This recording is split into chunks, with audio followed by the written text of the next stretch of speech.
खामोशी का शहर। रात के इस समय में आइए एक शहर की कहानी सुनते हैं, जहाँ सब कुछ था बस आवाज़ नहीं थी। बहुत दूर एक शहर था, नाम था शहर एक खामोशी। वहाँ लोग रहते थे, चलते थे, मुस्कुराते थे, मगर कुछ बोलते नहीं थे। हाँ ना, बस नज़रों से इशारे करते। लोग कहते थे जितना कम बोलो उतना ही सच्चा जियो। उसी शहर में रहती थी एक 12 साल की लड़की अमाया, दूसरों से अलग क्योंकि वो बोल सकती थी, पर वहाँ किसी को बोलने की आदत नहीं थी। अमाया के पास ढेरों कहानियाँ थी, लेकिन सुनने वाला कोई नहीं था। एक दिन अमाया पुराने बगीचे में बैठी थी अकेली। तभी उसे एक पुरानी जंग लगी घंटी दिखी। घंटी पर लिखा था, जो सुन सके उससे जगाओ। पर सिर्फ एक बार अमाया ने घंटी बजा दी और कुछ जादू ही हुआ।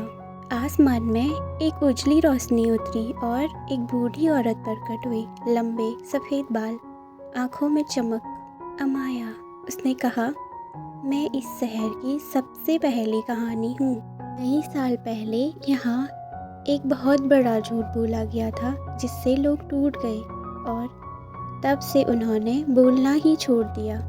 अमाया ने ठान लिया, वो हर दिन एक इंसान की कहानी सुनेगी और उसे शब्द देगी। वो एक दुखी माँ के पास गई, उसकी आंखों से पीड़ा पड़ी और कुछ शब्दों में उसे समेट दिया। उस माँ ने सालों बाद कुछ कहा, धन्यवाद। धीरे धीरे शहर बदलने लगा।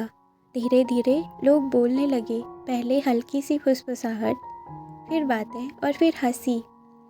शहर में फिर से आवाज़ें गूंजने लगी और सब कहने लगे, अमाया ने हमें खुद से मिलवा दिया। एक दिन वो बूढ़ी औरत फिर से आई। तुमने सिर्फ आवाज़ नहीं लौटाई, तुमने इस शहर को उसकी सच्चाई लौटाई है।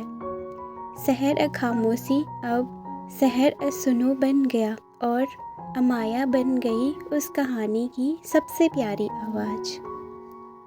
अगर आपको अमाया की ये कहानी दिल छू गई हो तो कमेंट में ज़रूर बताइए, और अगली कहानी किस पर होनी चाहिए। शायद अगली बार कोई दूसरी अमाया आपके सपनों में आ जाए। Good night. Thank you so much for watching.